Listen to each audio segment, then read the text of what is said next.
Hey, what's going on, everybody? It's your boy Elias here with Wrestling Heat. We are back for another episode post AEW All Out.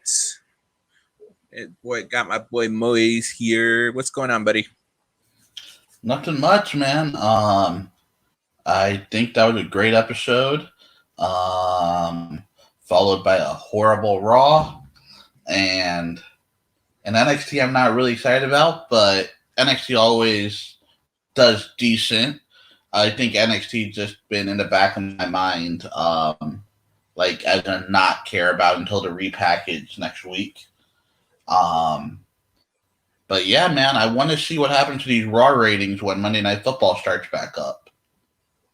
Yeah, next week is actually the start of the football season, so Yeah. it's going to be interesting what happens next week once the football season starts. Will they stay the same or will they suffer? I think it's one of those ones that we need to see specifically. Let's talk about a little bit of the rumblings that are out there this week. According to sources from Sean Ross Sapp and Fightful and other people, they're saying that Kevin Owens' contract was supposed to have ended on 2023, but newer news are saying that it's going to actually happen January of 2022. So there's no telling I exactly where he's going to go. Yeah, apparently it was restructured during COVID, is what I was reading.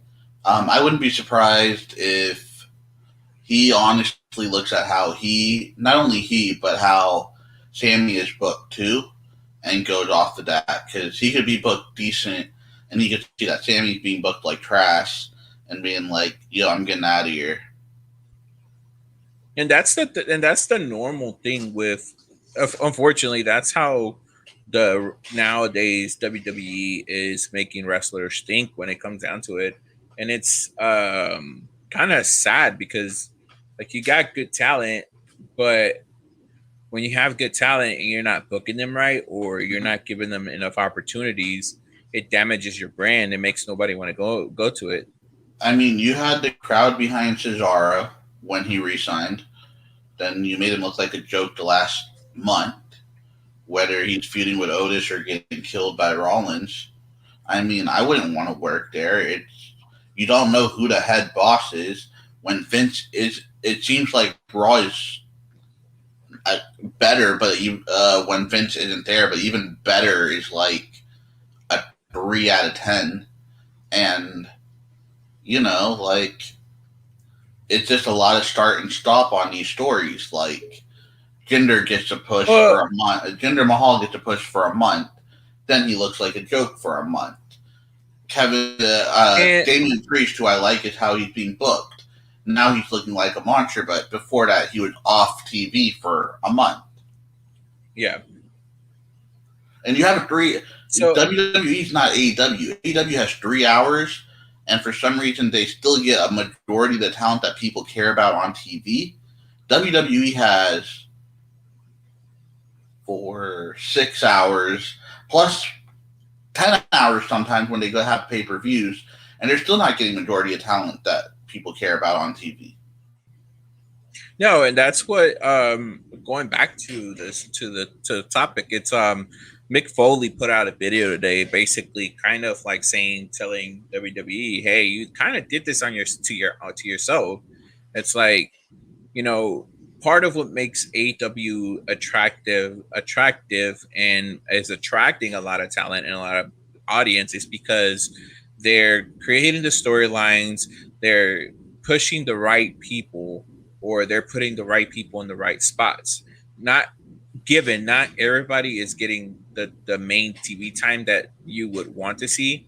But they're pushing the right people. They're playing the right pieces in the chess game, and it's working for them. Yeah, and Um, I think either they're gonna. I think what's gonna end up happening is they'll try to do like a little sweet spot with Rampage. Maybe if you can get Rampage to an hour and a half, let's say whenever Road to the Top, the Cody show, is on break, you work out a deal with TBS that's an hour and a half in between seasons, and you try it live because you can't have a 1 hour show live with half dark or even the formula they're doing now where they do film half dark and 3 good matches. What they can do is, if in an hour and a half you can do your 3 matches, you can get your 2 promos, and you can even add an extra 2 match. You could have 5 bangers of matches, 2 promos, and a backstage segment. And I think that's a solid show right there. And I think he also put it like this. He's like, the way that Karrion Kross is being booked right now was like, right now he's considered to be a joke, watered down a joke. So it's like, he's like, if it wasn't broken, why would you try to fix it? Like, just if it's not broke, leave it alone. I do understand what Vince is saying. What Vince is doing. The it's not broken theory is dumb to me, because when he was your top guy, I mean, NXT was in the 600s. Like, it's not like when Nakamura or Balor were your top guys, or Rude even was your top guy, Even Adam Cole, here's one thing, just taking from this weekend's, because I actually watched the media scrum. Out of every week that AEW performed against NXT, the segments or the times that Adam Cole was the main event or was on the show, those were the weeks that the NXT beat AEW. Yes, and like, we were all crapping on NXT not being live when that result of the Finn Balor match got spoiled. That was one of the weeks they won. Yeah. So, and it had some of the best ratings. That's what I'm saying. It's like it's a double-edged sword. The problem really isn't with NXT in general. Like, NXT, it always manages to pull a good show, consistent show. You need to do one or two things with NXT. Here's what you need to do with NXT. After this rebrand, you start doing the Florida loop again. I don't care if you're getting 200-300 people at Cocoa Beach, Florida, or Pensacola.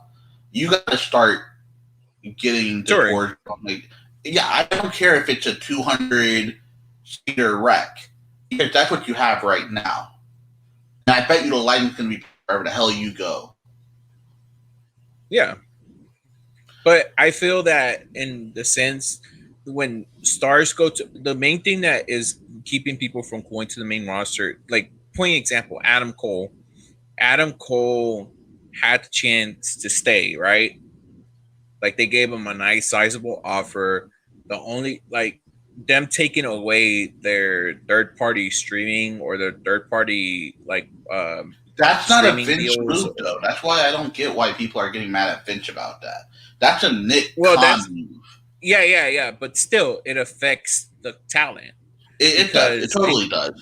But the thing is, now people are saying when Vince either sells or steps down, people are saying it's not going to be Hunter that takes over. There's actually people saying Nick Khan's going to take over, which I loved. I love the idea of my people being businessmen, but not Nick Khan.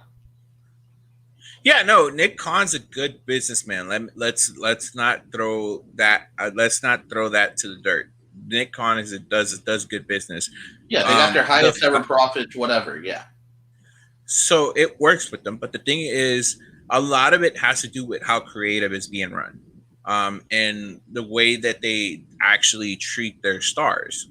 So if you're not making your company attractive towards big indie talent, or if you're trying to, I get the fact that you're trying to develop homegrown talent, make names like make the names like freaking like Damian Priest or any other guys that actually came through the NXT loop that were indie guys or that were homegrown stars, like Street Profits There's or only two guys being booked correctly right now, which is the top guys on each brand, which is Bobby Lashley and No, I'm saying Roman from Reigns. NXT, there's two guys being booked correctly. It's Matt Riddle and it's Damian Priest. Yet they're on the most insufferable show. Yeah, and that's where it hurts them because they have one of the best rosters in the industry given, because look at Ricochet, look at Roman, Seth, Edge, you got AJ Styles, who's one of the best out there. You got Finn Jeff Balor. Hardy in the 24/7 Congo line, bro. That's what is hurting WWE. Let me tell you what the 24/7 Congo line was yesterday. It was Cedric Alexander, Jackson Riker, who you just spent 2 months pushing and ruined Elias for. No pun intended. You had Jeff Hardy, you had R-Truth Tozawa, and then you had the re-debut of Great Maverick. Bruh, if you gave me a program where if you kept Cedric and Jeff Hardy going, I'd be happy at this point. Yeah. When you want to shove something down our throats, you do it in 2-3 minute matches, which is stupid. And when you have something good, you give it to us 1 week and you take it away, where it's like the story didn't even continue. Yeah, it's like Foley said, it's the storylines and you're not making your company attractive towards people. Like now that the alternative of NXT is there, of AEW is there, people aren't too keen to want to get. People are not too keen to want to sign with WWE, or people are willing to say F WWE. I'm going to AEW. I'm going to Ring of Honor. I'm going to Impact. I'm going to NWA, because these companies are giving people the chance to be them and try out. Pause. No one's saying the last 3 things you said. As much as I hate to say that, I would love more talent on Impact. No one's saying that. I want to go to AEW. WWE is my fallback plan, as opposed to I want to go to WWE. I want to be in a WrestleMania. AEW is my fallback plan. Yeah, but if people are willing to go to other companies that are not WWE, what does that say about WWE? Ring of Honor announced 2 free agents for the next pay-per-view. It was fucking Jake Atlas and Alex Shea. No one gives a fuck about that, dude. No big star. Like, you're not going to see a Braun Strowman there. The biggest star that went to ROH was EC3, and he already had experience there. He's good friends with the Briscoes. It all lined up perfectly. Braun is really good friends with EC3, yet he's not going to go to ROH. He's going to Impact. Yeah. But it goes back to the point that I was saying. Like, when people are not interested in signing with WWE because the way that WWE is running things right now, it has a long-term effect on the business, for them at least. Because think about it, if Seth Rollins goes out on injury, Finn Balor goes on injury, or if Finn Balor decides to leave, right? Or if anybody in general decides to leave of those big stars, like, think about the impact that it will make to the competition. Or now it's competition, because let's be real about it. Like, this past Sunday was a big turn for the industry. It was competition the minute they signed Jericho. I don't care what people say. The minute that Jericho said, I'm going over there, it was competition, because you had Jericho, you had Kenny, you still had Cody. Like, you had enough names to where it was competition. You brought in a mid-carder WWE was booking wrong in Miro. You gave him that crappy booking for a month or 2. You booked him like a monster after. You brought in Moxley. Now you got Punk. You got DB. You've got Aleister Black, Malachi Black. Like, I'm sorry, but what needs to happen is someone needs to go to that writing room and be like, yo, Vince, let's try something out. How about you take a month off and put someone else in charge, and let's see what the ratings do. But Vince won't do that. and that's what is hurting WWE. But Um, but when people like Chris are saying Mick Foley laid down the gauntlet, no, he didn't. He said what he thought, and honestly, WWE gave you two middle fingers back when they signed Gable and Bobby Stevenson. They gave you the two middle fingers back because yeah, they weren't going to go to AEW, but they got offers from UFC, who's way bigger than AEW. So we got to think about it on that part too. Yeah, okay, I don't give a crap if AEW didn't offer Gable Stevenson. UFC did, and UFC's worth way more than AEW. They pull in triple, quadruple the buys on their lower cards. Yeah, they pulled in $400,000 for the Punk fight. That was a 1 minute knockout. They pulled a $400,000 buy rate for that. This pay-per-view that everyone loved, which I'm not gonna lie, it was phenomenal. I loved it. It was probably the best thing we got in the last couple of years. But it's gonna pull 200, maybe 225, maybe 250 at most. Punk on UFC pulled 400 to get his ass kicked. So when UFC's offering talent money, talent like Gable and Bobby Stevenson, and they're like, nah, we're gonna go to WWE, that gauntlet that the WWE haters like Chris are sitting on and Mick Foley are sitting on, it kind of throws the cat out with the water.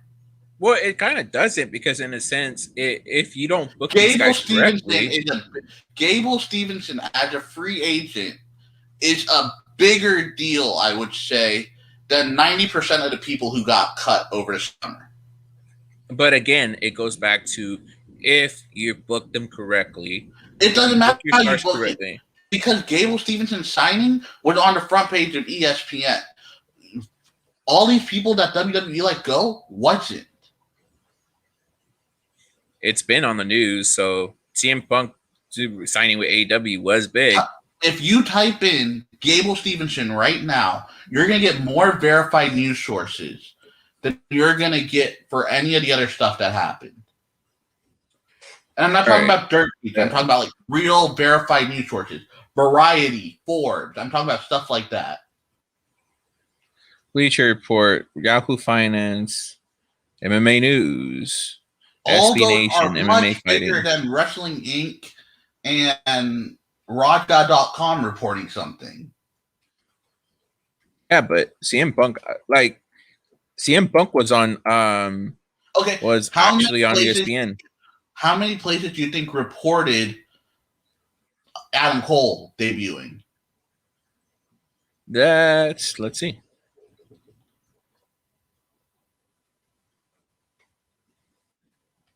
It's news sites.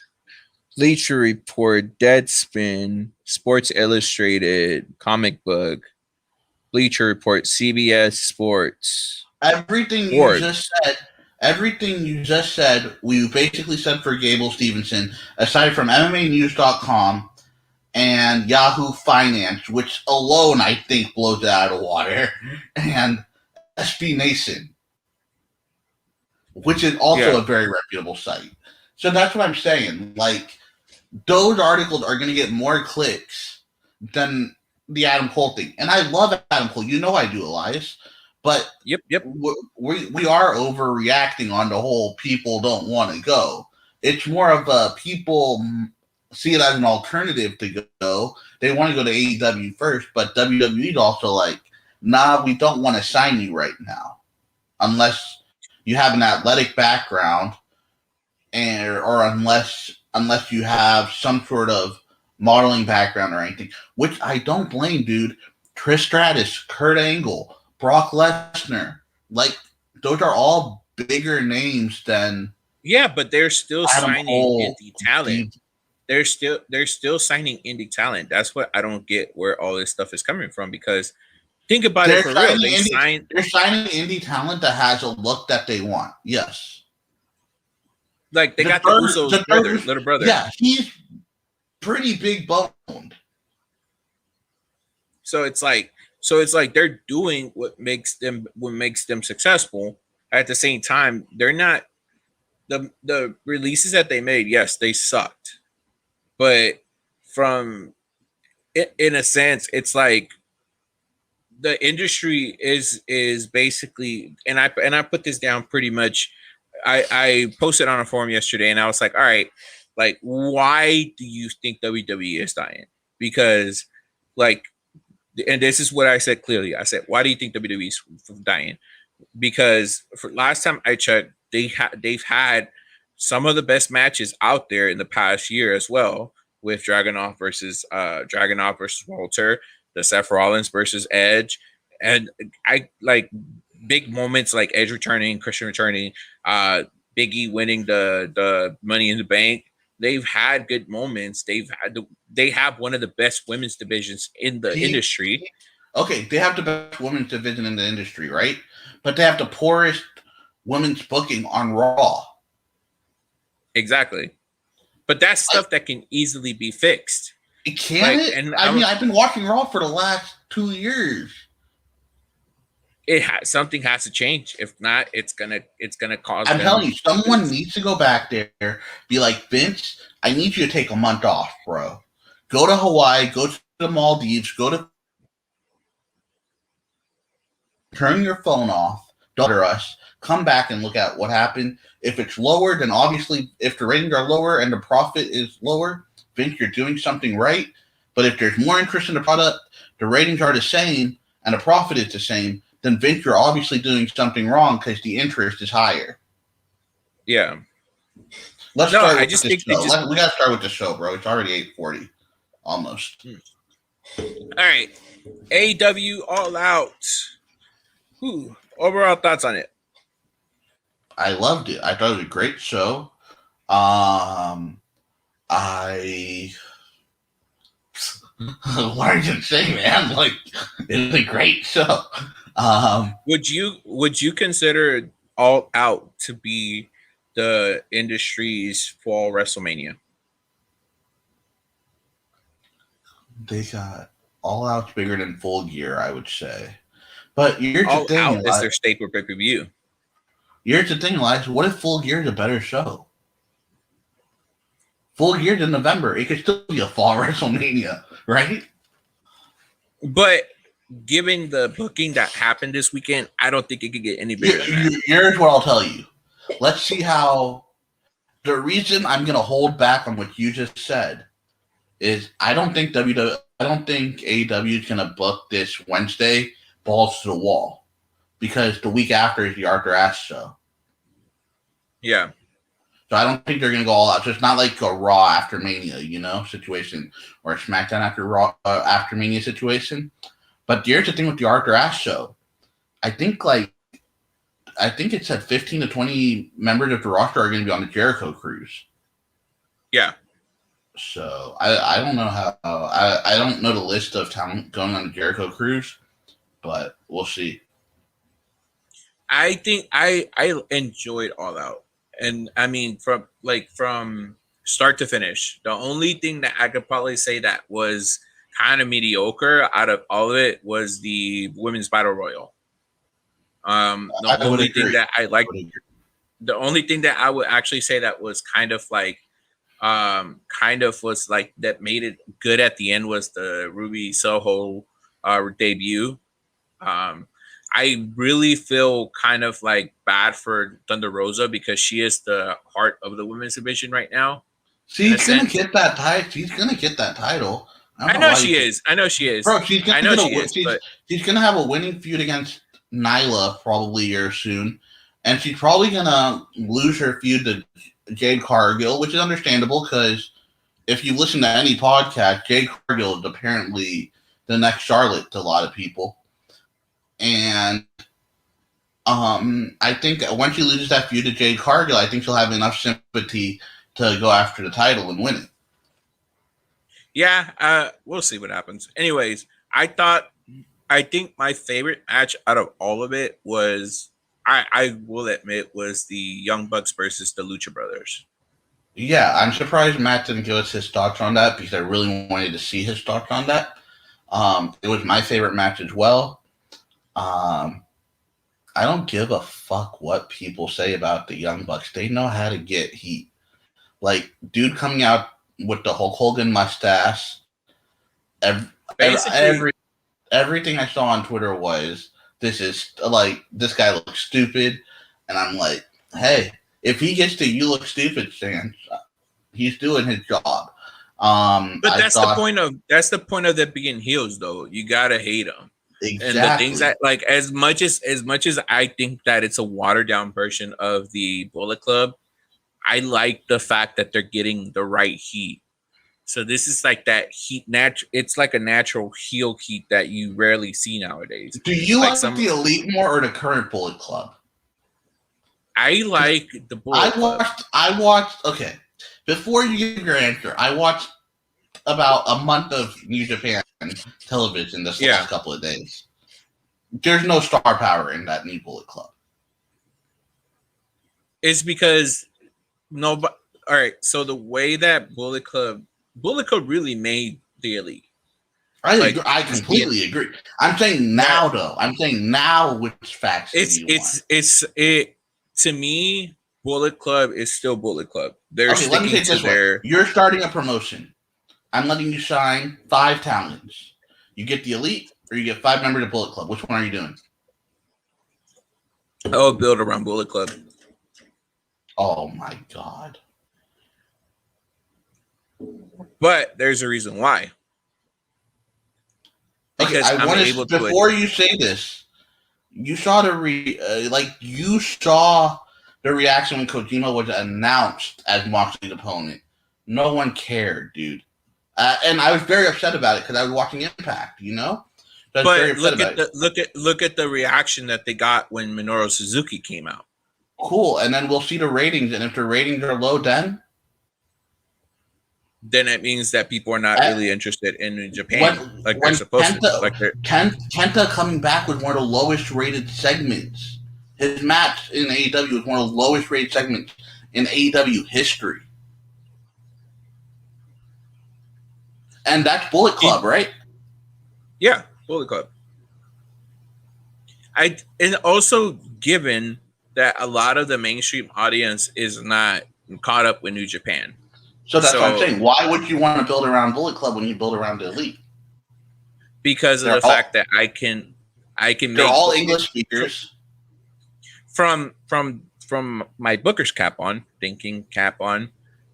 I can book Bullet Club to the point where I can make them the biggest heels in the industry. And you can do that with the Elite. I just prefer the Bullet Club. But that's just me because I've stuck with Bullet Club since the inception. And everyone in the Elite speaks English. And you're booking a TV show. I could build around Jay White too. Jay White actually brought ratings. He brought a great 1 week bust of 10,000 people.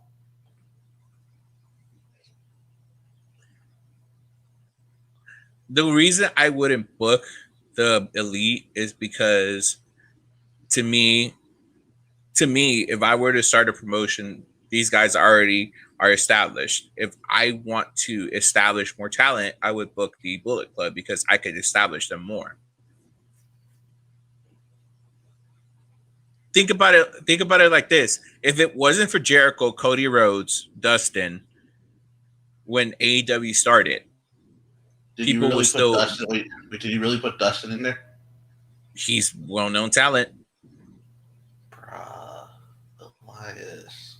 Even Pac, like bringing Pac in. Okay, yes, like, I am going to disagree with you. You know why? Because the highest rated segments are Jungle Boy and Darby Allin. Because those are two talents that AEW, homegrown talents that they build right. So what was your point of the 3 guys you just mentioned? Because of the fact when you start a promotion, you bring 3 talents that are established. So why wouldn't you bring the Elite and then just go with the new roster? Because I still feel that Bullet Club is better, and that's just a personal choice of mine. Yeah, okay. I'm not going to argue this. Okay, let's start with the show. Anyways, first match of the night, TNT title match. We're skipping over to pre-show because the Faces won like we predicted. Nothing special about that match. TNT title match. Eddie Kingston, Miro, hard hitting. Eddie Kingston did exactly we called what was going to happen. We called it how it was going to happen. It was going to be Miro getting the win and potentially extending this feud out to either Arthur Ashe or to another pay-per-view. Yeah. If this feud continues. And here's my thought on it. If Miro does retain for this, if they do a rematch and Miro retains, Kip Sabian's gonna come back and they're gonna start a program with Kip Sabian. Not with that new gimmick, he ain't. I haven't seen the new gimmicks though. I posted it on the group. I said I love this, but no. He's wrestling with a box on his head, bro. We'll see. Okay. Second match of the night, we had Moxley and Kojima. Another match, we told you exactly how it was going to go. It was going to be hard hitting. Hard hitting. Gonna get the win. It would take a little minute for the crowd to get into it. And by the end of the night, everyone's going to be like, damn, Kojima could go. Basically. The match ends. And what happens? The match ends and Minoru Suzuki comes out. Which, in my opinion, I am excited for this Suzuki versus Moxley match. I think it's going to be even more hard hitting, and you're not let down that it wasn't Tanahashi. I am. I'm not going to lie, but I think all roads lead down to Tanahashi coming back out, and I think that Moxley is going to get the win against Suzuki. If you put Tanahashi and Moxley on Full Gear, I'm going to say that's the Mania. I would say if they put him at Arthur Ashe, because think about it. Next week this week actually. This tomorrow's show is going to be live in Cincinnati, which is Moxley's hometown. So, what interesting thing if Tanahashi comes out after the Minoru Suzuki match and challenges him to a IWGP US title match at Arthur Ashe, that would elevate Arthur Ashe a little bit. It would, but Arthur Ashe is going to sell out. It's already the most live tickets they've sold. Like they don't need to promote it anymore. Like it's good where it is. Even if they do a video package of Tanahashi challenging Moxley at Full Gear, I'm interested because it gives time to build up. No, that's what I want. But that's why I'm countering you. I'm saying if it's built to Full Gear, then you can say Full Gear is the Mania of the fall, right?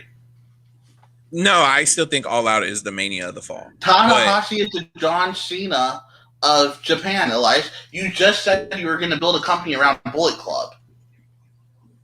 Yeah. So you're not going to take the John Cena of that company and put him on your WrestleMania? I would, but if it's saying one match, you're saying one match. If one match delivers and the rest of them don't, are you going to consider that the WrestleMania? Yeah. Yes, because Taker came back many times for just one match, right? But WrestleMania still was a good show around it. Are you telling me you don't think Full Gear is going to be a good show after what they just announced? After getting Adam Cole out, I don't think it can top All Out. I mean, I'm going to disagree. I'm going to disagree. Angel, back me up here. I think All Out was great. I think All Out was great. Do you think All Out could be better than? I mean, so does Elias. Have you seen his tweets all week? But I'm saying, WWE. AEW actually listens to their fans. Hey, I said that. What do you think you thought about the show? Angel, I'm saying Full Gear can be better than All Out, and he thinks I'm off base with that. In what way? Better in what way? Like a better, more a more entertaining show. See, even the AEW guys like. Wait, hold back. Let me sell you. Okay. No, you don't have to sell me. One second. Let me say this. Daniel Bryan, Kenny Omega. Hear me out. Daniel Bryan, Kenny Omega. I'm just giving you my card, and you tell me if it could be more entertaining. Daniel Bryan, Kenny Omega. I'm giving you Hangman Adam Page versus Adam Cole. I'm giving you CM Punk versus MJF. And I'm giving you Tanahashi versus Moxley as my 4 big matches.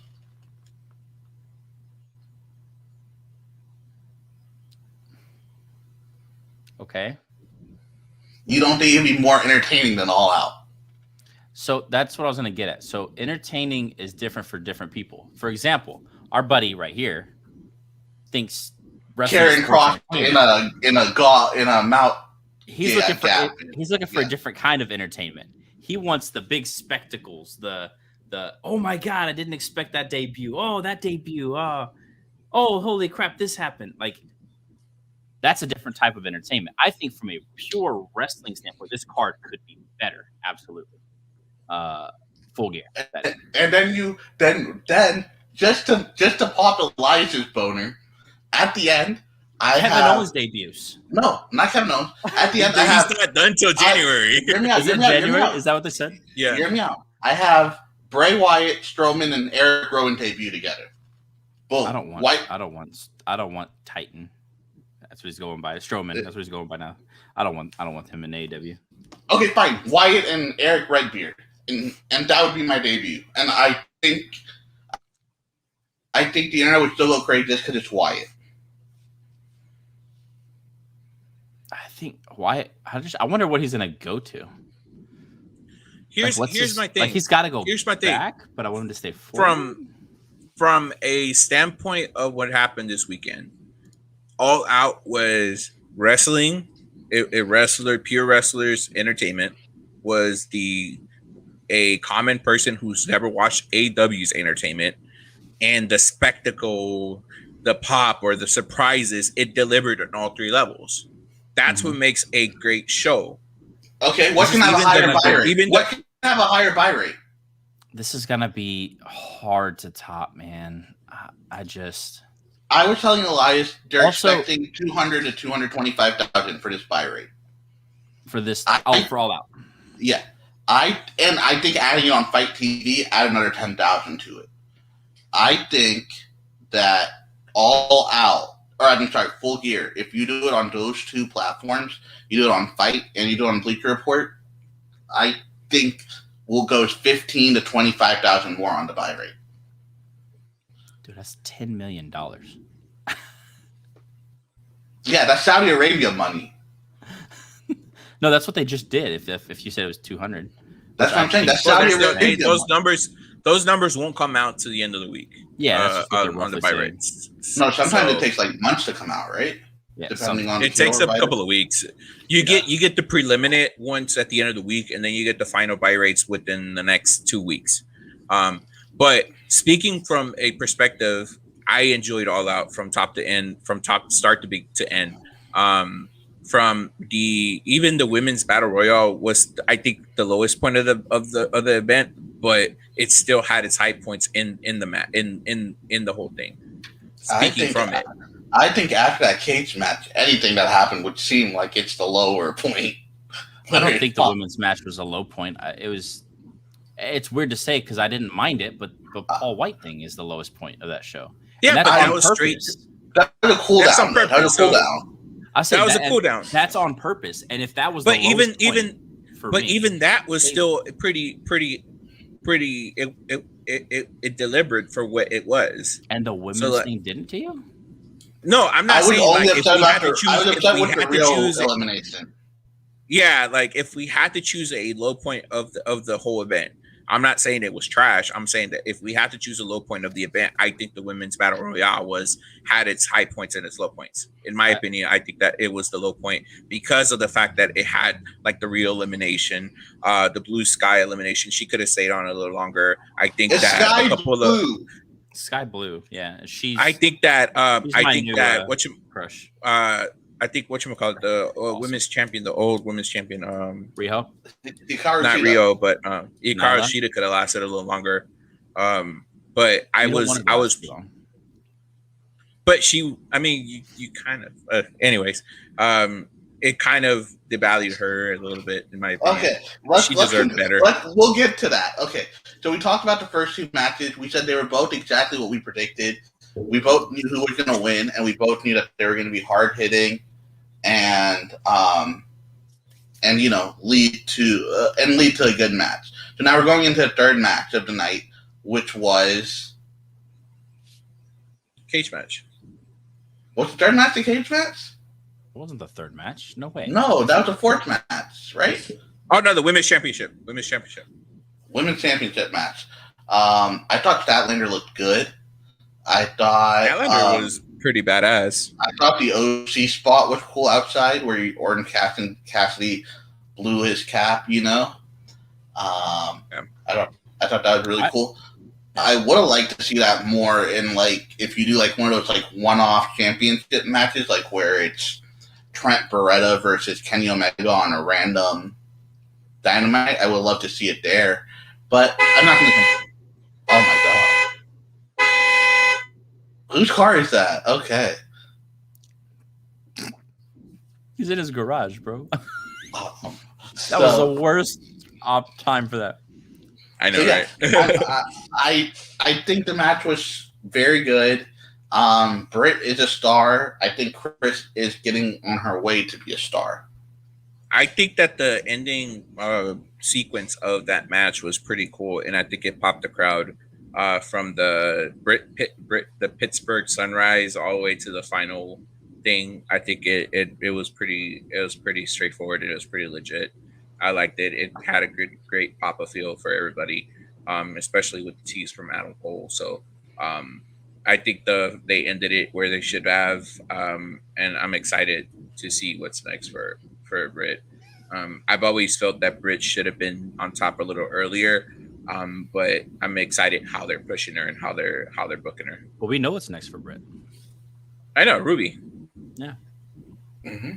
So, all right, getting to the cage match.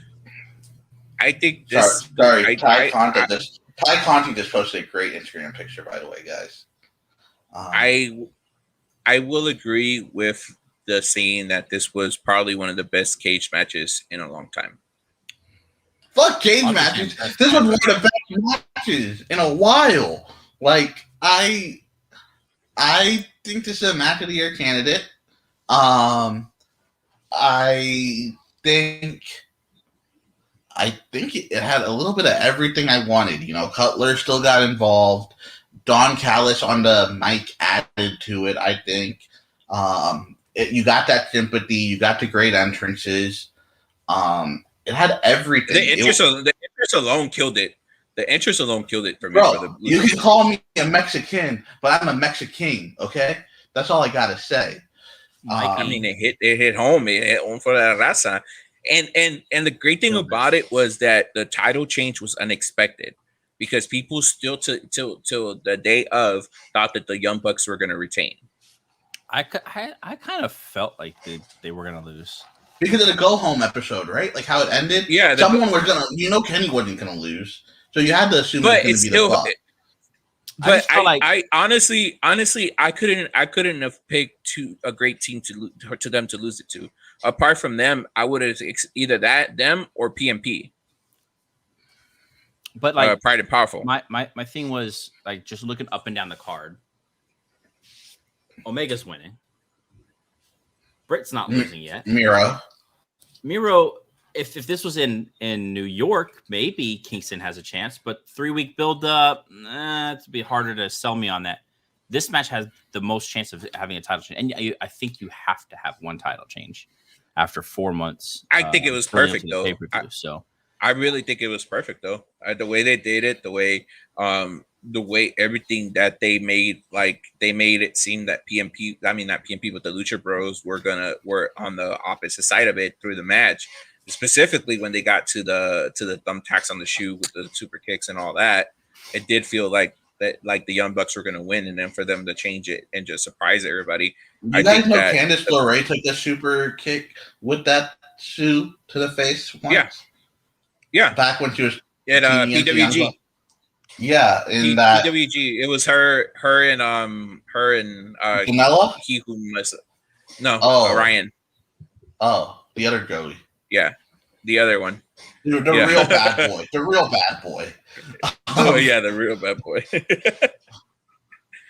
Anyways, I couldn't have picked a better moment. I think that especially the aftermatch, how they celebrated with Penta celebrated with his family. I thought that added a little cherry on top to it. Oh yeah, very wholesome, getting blood all over his kids. I know, very wholesome. But that's that they kind of a little bit made it seem like it was a Mexican wrestling match style, because that happens in Mexican wrestling. So that, like, seeing that, it kind of brought you back to the AAA CMML days. The stuff that they do, because the same thing they did with the hair versus mask thing with Psycho Clown and Ray Scorpion. So did you hear the post show interviews with the Lucha Brothers? They mentioned that. they said with Tony Khan's blessing, at some point, if we get to run it again, hopefully, maybe Tony Masca versus hair, let's do it. And Tony said, we'll see. So they Penta already brought it up to him that they want to do that kind of a match. That would be cool. Who would you have lose? The Young Bucks. No, the Young Bucks. Oh yeah, they're already balding. You're right. Yeah. It would be like Baron Corbin. Yeah, just get rid of it. Yeah. I don't want you don't take off the mask of those guys. Are you kidding me? Rey Mysterio did it. Yeah, and look where he's at now. Back with okay. Well, after this, we had the Women's Battle Royal. We already touched on it. Ruby Soho, everyone's happy for her. Jade Cargill looked like a beast. Red Velvet didn't botch. Red Velvet didn't botch, so that's good. I like the spear. I'm not gonna lie. I think Angel messaged the group, but that spear was gold. She took. You know how there was this interview that Cody did when he was that Cody did when he was doing interviews. He told the story about taking the moment when he debuted at the Royal Rumble. When he laid a stiff on the Undertaker. So that moment, basically taking that moment, that one moment that you get, and making the best of it, I think she gave her best shot and succeeded in that. Because everybody, that was one moment that everybody will remember. Yeah, at least the people that like Red Velvet. I mean, yeah, all 14 fans of her. I like her too. She's very beautiful. That has nothing to do with her talent, Moise. Pay attention. Yeah, I think a lot of women in AEW need work. I'm not gonna lie. Of course, and that's I think they're taking the step in the right direction with signing Ruby, with bringing back Thunder Rosa, Serena Deeb, Thunder Rosa, Serena Deeb, and all these people. They're doing a step in the right direction. What they need to do a little bit more is put a little bit more focus on them on Rampage and Dynamite. You want them to get Tessa. No, I don't. Did y'all hear those chants during the match? Yeah, we want Tessa. No, we don't. And everyone was like, no, we don't. It wasn't everyone. It was 50-50. It was a 50-50 dueling. There was more people saying, no, we don't. I heard that we want Tessa a lot louder. No, I didn't. I heard the opposite way. Okay. Selective listening, maybe for both of us. Okay. So then we go from there and we go to the MJF versus Chris Jericho. I was going to say another touch point real quick on that match. AEW does get a lot of flack for diversity. And I know we just talked about, we just had Lucha Brothers win the titles. The women's roster is got a lot of diversity in it. And I saw someone online talking, they were talking crap about it. And they're like, I can't believe you had Nyla Rose eliminate Jade, who had just eliminated Red Velvet. It made me laugh, haha, there's no diversity in this show. I'm like, you just named the three probably most diverse people in that area. And I have he works on it. Yeah. No, I think they're doing a great job. I think they're doing a great job at diversity. They're starting to get on point with that. If you look at it, you got the Lucha Bros, you got Miro, who is Bulgaria. From not Bulgaria. We heard something exclusive about September in our interview with Ergun, which we can't talk about. He was very high on end of September, early October to me and Elias. Yeah. But I think the diversity part of it is a work in progress for AEW, which is a good thing. Going back to the match, I think that they chose their spots correctly. They built storylines on it with Tay Conti and Anna Jay with Penelope Bunny. Ford and the Bunny. They also Nyla Jade, Thunder Rosa, Nyla Jade, Thunder Rosa, and then also they did the Big Swole and Diamante. I'm watching that after this. Actually, they had. Of course you are. Did y'all? I wish that I actually this is one of the matches that I wish was on Dynamite. Because Big Swole is not good. I don't know where you guys see this. I didn't say she was. Diamante is excellent though. No. Angel's saying he wants it on, or sorry, Elias saying he wants it on Dynamite. I'm like, that is not who you need to put on Dynamite. We saw her with Britt Baker and people crapped all over it. Get Big Swole away from my TV. Like, keep her away until she figured out what she's doing. That's why it's on Dark on YouTube tonight. Definitely. It's a 3 strikes match, Moise. Pinfall, submission, and knockout. Yes, I read. I had no clue what the hell that was. I was like, what's the hell? What's this 3 strikes match? And I read, I was like, oh, that's a cool idea. You know, like I'd like to see them test it there. Speaking of a cool idea, how about that Dusty finish in the end of the NJPW Jericho match? Is that what we're getting to next? Yes. Yeah, that was next match. So I just kind of segued.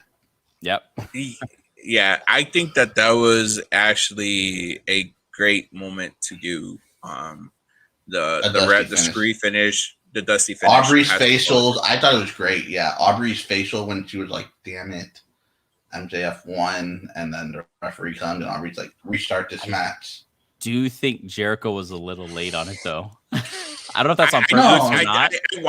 I watched it, but it was on purpose. So he put the leg as she was hitting the 3. So it was like if she would have looked at it, she would have kind of missed it once she counted that 3.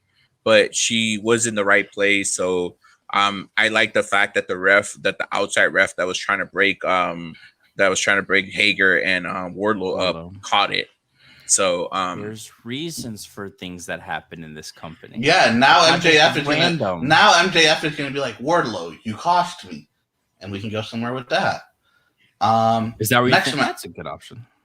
Yeah, you've been slow building it, you know, and I think Wardlow is from Pittsburgh as well, so you know, you just keep building it up until you're in the tri-state area or in the north again, you know, but I think this match had the elements of showing that Jericho could still go at his age.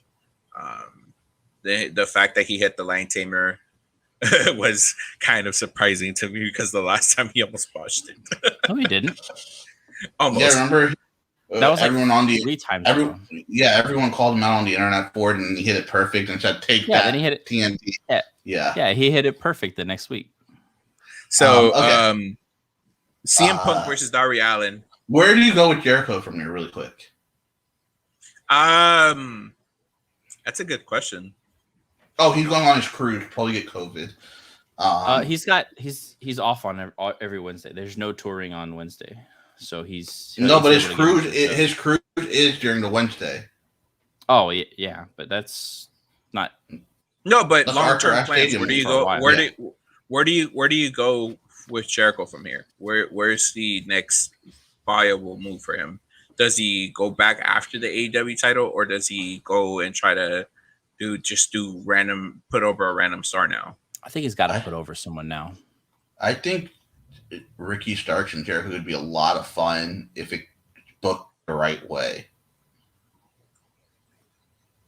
No, I don't think.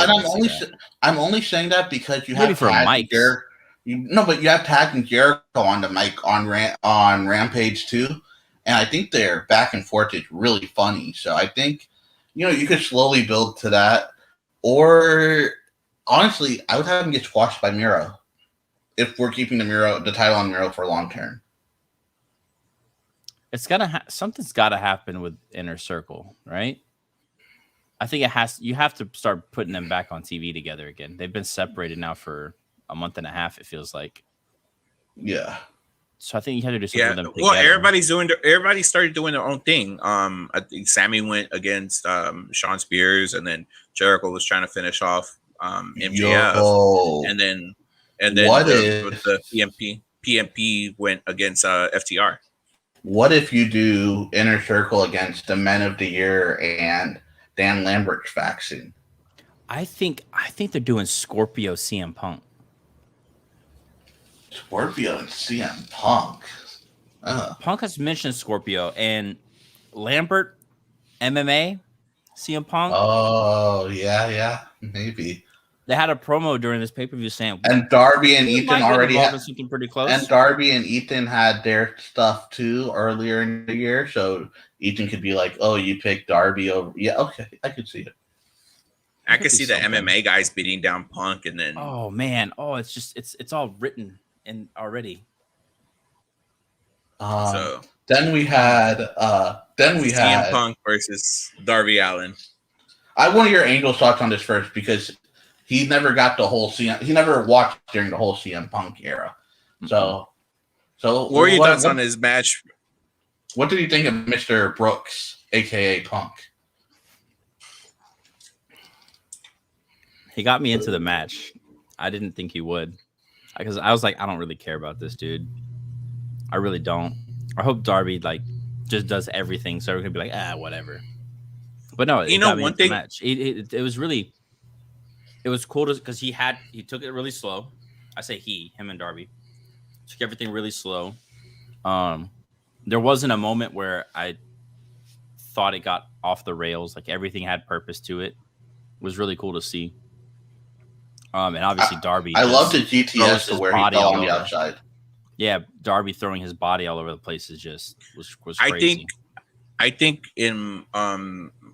this is classic CM Punk because even the matches in WWE he did have and in the Indies, he always commanded the speed of the match. So the fact that it started off slow to his tempo and then he allowed Darby to pick it up and then took control of it again, I think that's one thing that I always appreciated about Punk that is that I like seeing. I like when a match has the good tempo and then it picks up and then it goes back to that good tempo. I thought the finish of the match was actually pretty cool as well. I was wondering how I was going to get him back into that position. That was a really cool idea. I like Punk playing with the audience, Really quick, I'd love to spot where Darby went into the turnbuckle post. It looks like the dude trying to kill himself every time. With that and the suicide dives he does, yeah. It scares me. Yeah. I loved how he was playing with the audience, a couple of arm drags, feeling himself out. Oh, are you cheering for me or are you cheering for him? Oh, okay, you're cheering for me, then it's fine. I don't have to be a dick. But and that's one thing that CM Punk always has been good at controlling the crowd. Like it's a rarity to see somebody that can in wrestling that can control the crowds like he can. Except for last Rampage when the fan offered him a beer. I thought that was funny. I thought that was funny. Everybody should know he's straight edge. So, and the guy tried to whisper something to him, like, "Dude, you just tried to offer me a beer. I don't care." So, he did. Where did CM Punk go from here? So, where does CM Punk go from here? But I think it's got to be the Scorpio Ethan Page type stuff. Personally, he wants to put over someone else. Again. I say it's MJF. But MJF that'd be too far. When is this pay-per-view? 2 more months? Yeah, 2 weeks. November. I thought you were talking about after Ash. Yeah, November 19th, I believe. 13th. Yeah. 13th. So it's in 2 months. So you have a month to give him something else. Yeah, you're not going to wrestle him on regular TV. Yeah, are you? No, he'll wrestle on regular TV. I think he already said he was. I think. Oh, and the Daniel Garcia stuff is still happening too, unfortunately. Oh, I love Daniel Garcia. I hate that guy. Like what? You're being worked, or you don't think he's good? No, I don't think he had the look. All right, Vince. Dude, I think if us three were in a trio match, we would get a louder reaction than that dude. Honestly. No, what, bro? He is so good. We're two Mexicans. I understand. We're two Mexicans and a Pakistani. We would definitely get a louder reaction than Daniel Garcia. No. Yes. No. I'll send him out there with 2.0. Let them talk. Darby. I love 2.0. I love 2.0. I don't think Daniel Garcia. I like Garcia. Elias is also because Daniel Garcia reminds me of our friend. You know. Bad. I can't make this comment. I can't make that comment on air. Bad. Elias will explain it to you. Bad. No, bad. Bad boys. Even Matt agreed. Well, either way, I like Daniel Garcia. I think that's a cool thing. But I think he's probably doing something with Darby. Well, no, they already kind of had some matches. No, I think that eventually we're gonna see. They gotta start getting some wins. I eventually think that. Let them beat the Wingman or something, you know. I think that we're gonna get the tag team with Daniel Bryan and CM Punk versus Young Bucks. He teased that on Renee's podcast. Yeah. All right. Then we go to the squash match between Paul White and. I would rather see them get the Good Brothers. An Impact? No, on AEW because bigger stage, but Good Brothers wrestle on AEW enough. I think Young Bucks are about to start feuding with PNP is where I think it's going. Dude, you can do that for Jericho and the guys. Move Jericho and the guys to the Elite if you're going to hold it off for a little bit, you know? Well, they just had a stare off with Jurassic Express and now Daniel Bryan. Does anyone think Jurassic Express is going to go over on these guys? No, that's the point. That's why Daniel Bryan's there, I guess. Daniel Bryan's just there to kick people's asses. Bryan Danielson can go have all of his little singles while he's defending these guys. Christian. So, all right, we get to the main event: Christian Cage versus Kenny Omega. What are your thoughts on that match? We totally skipped match of the night. Big Show and QT Marshall. Yes. What is there to say? Paul White gave everybody. No, where was Billy Gunn? That is true. Why did nothing happen with that? Yo, screw that. Screw this match. Let's go to the promo. Malachi Black versus Dustin on Wednesday. I'm so excited. Elias is not excited about this match, but I'm so pumped. Dustin's promo, bro. It's like I feel for the guy. I'm like, I wish you were 30 years younger, man. Dude, I know. And I told Elias I'm so pumped for this, and Elias like, screw you. We don't care about this stuff. It all leads to Cody Rhodes coming back. Dude, Dustin is in the age group that you and Vince McMahon love. He's the age of Goldberg, the age of Taker, the age of Kane, dude. He should be challenging for the title. Dude, you're the one that's marking out over it. I'm just like, so all right, excited for it. You're the one that's catering to that age group. But are you not excited for this match?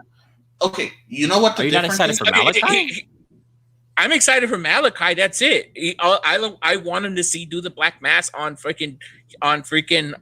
Dustin Rhodes. That's all I want to see. I don't care what else happens. All I know that I better see the Black Mass on Dustin Rhodes. The storytelling is going to be phenomenal, Elias. Even if it's a 2-minute match, the storytelling will be phenomenal. I love Dustin's promos, but it's not going to be 2 minutes though. It's going to go a little bit longer. I hope it goes like 10 minutes. I hope it's one-sided. Yeah, I hope it's one-sided. I think Dustin's going to play some mind games too. I think Dustin will maybe, pull the tight really quick and then get out of the ring or whatever. But, I think I think the storytelling's great. And that's the difference. The old guy's going to lose. Vince has the old guy winning. All I know... Moise, as much shit as you talk, you do kiss WWE's ass a lot too. So, you're acting like you're. I do. Okay, I was on a whole Gable Stevenson rant, but I'm saying I think it is unfair for you to not be excited about this match, Elias.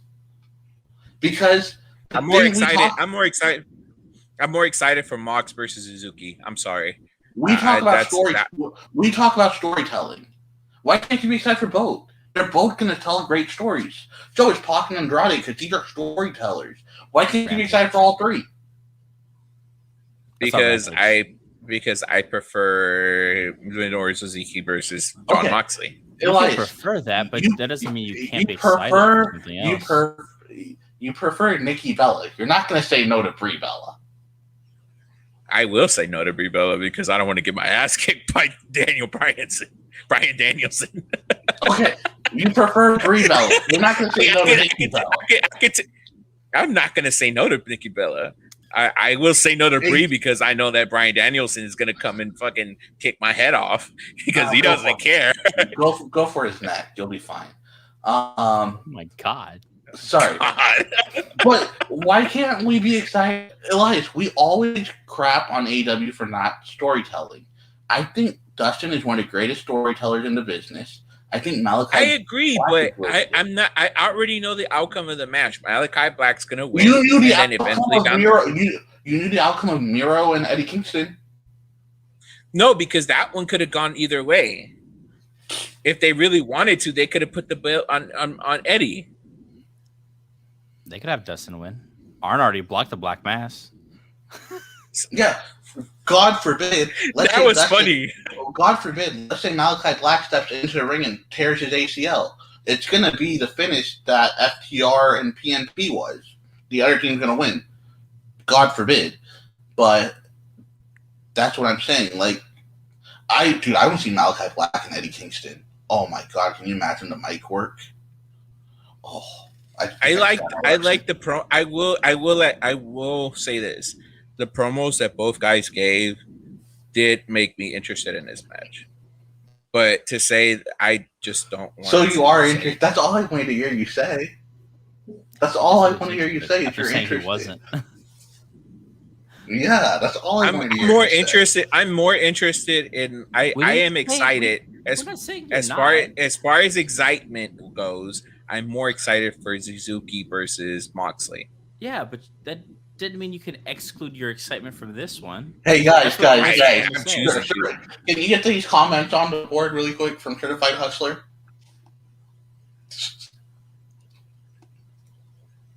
So that was announced NWA Wrestling in the Chase before session.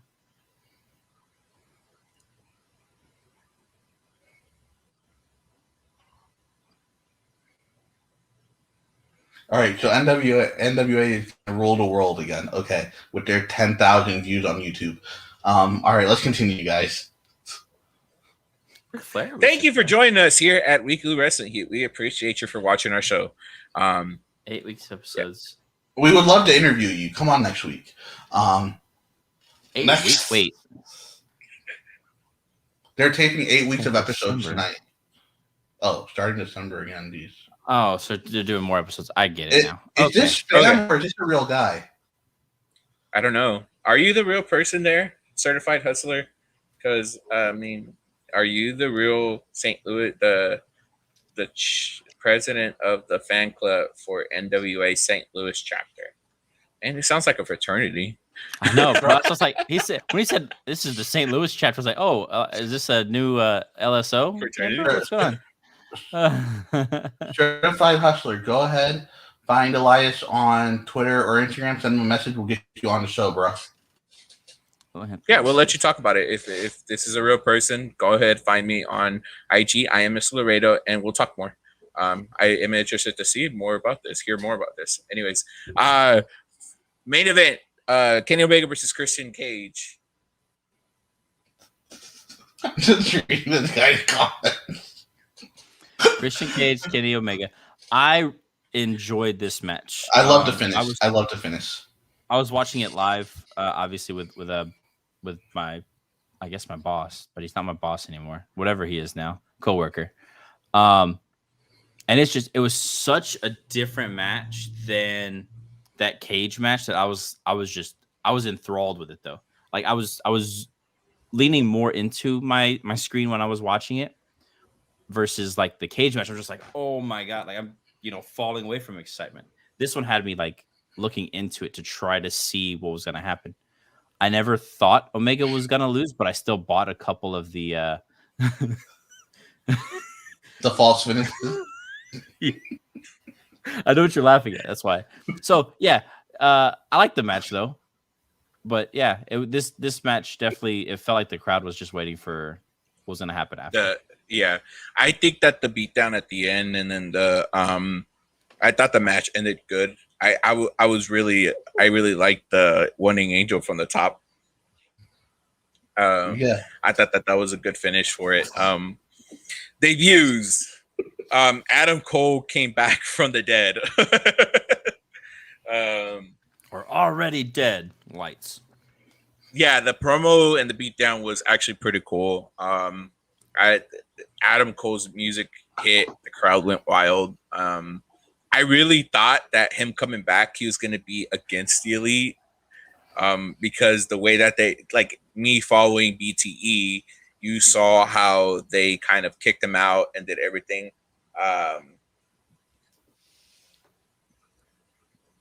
What is this? What's going on? We said hit us up, man. We said hit us up, sure. Certified Hustler. We read your messages out loud. Hit us up, man. We'll get you on the show.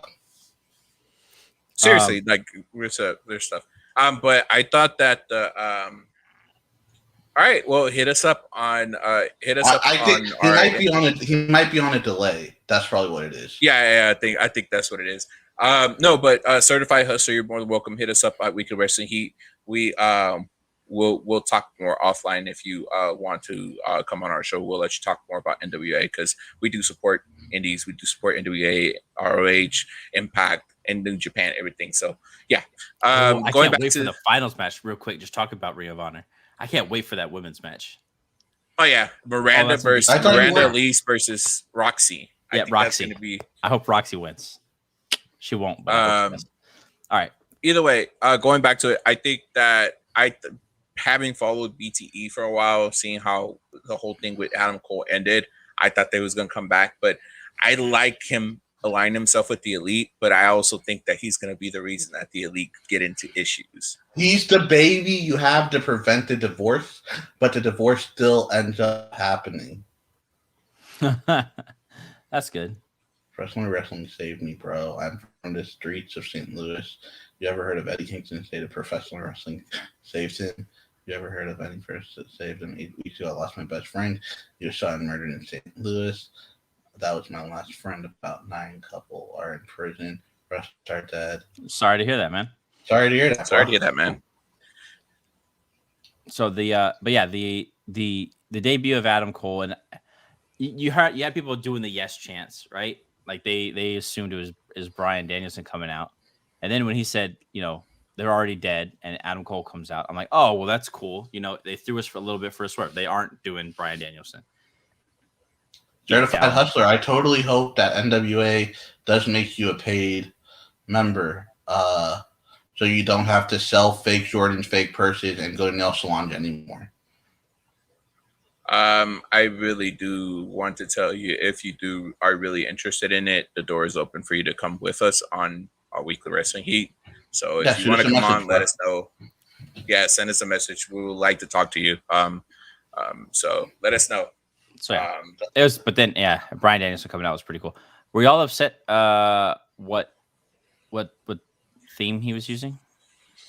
I like the trap music. Yeah. Some people don't like it.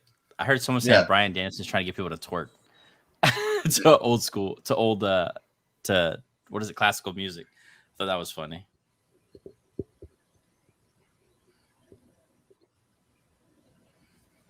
I'm so confused. What's going on? Anyway, what are the thoughts?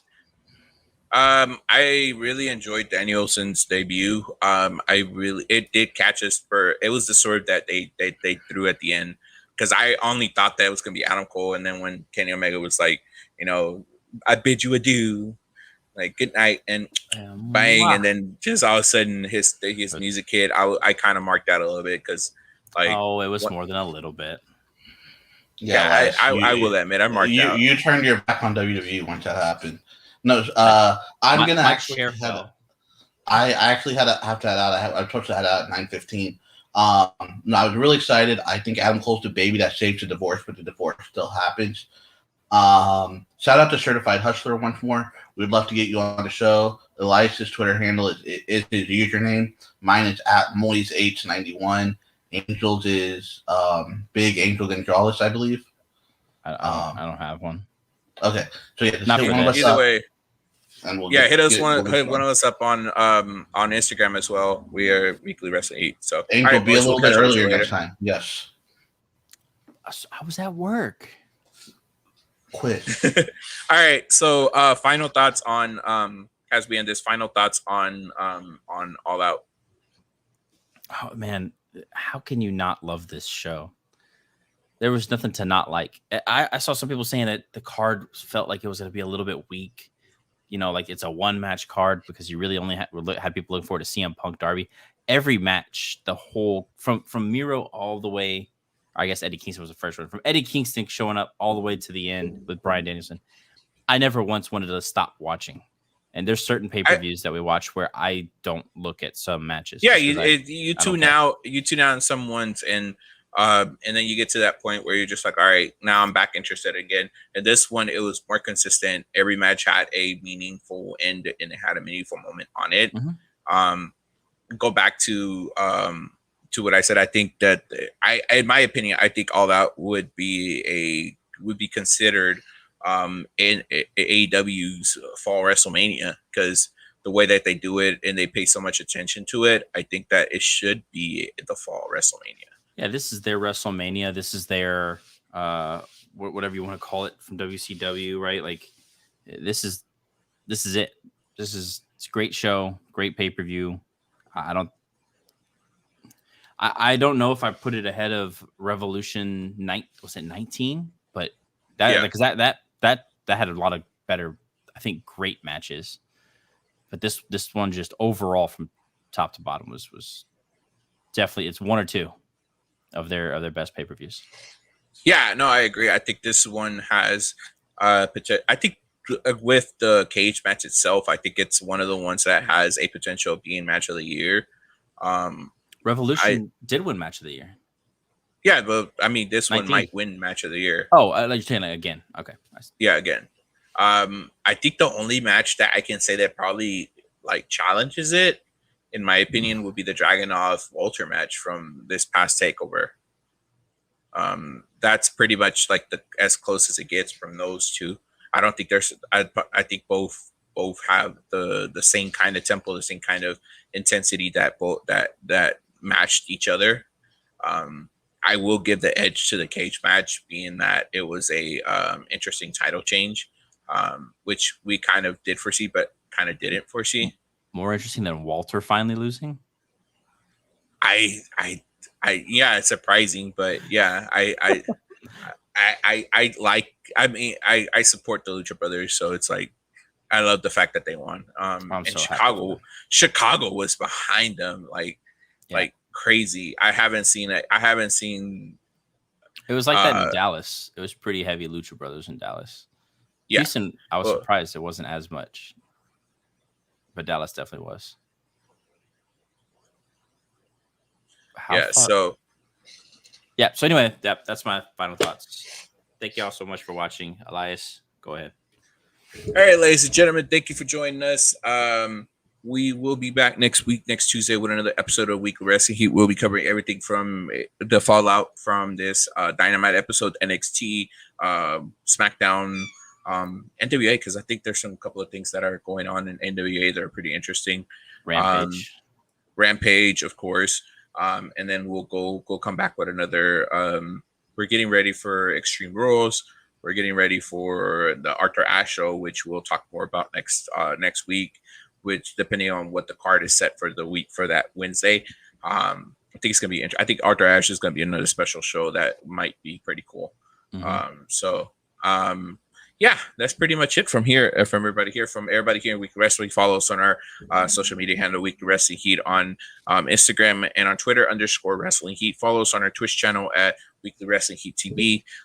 From me and the entire gang, Moise, Angel, Matt, Kriston, we are out. Peace.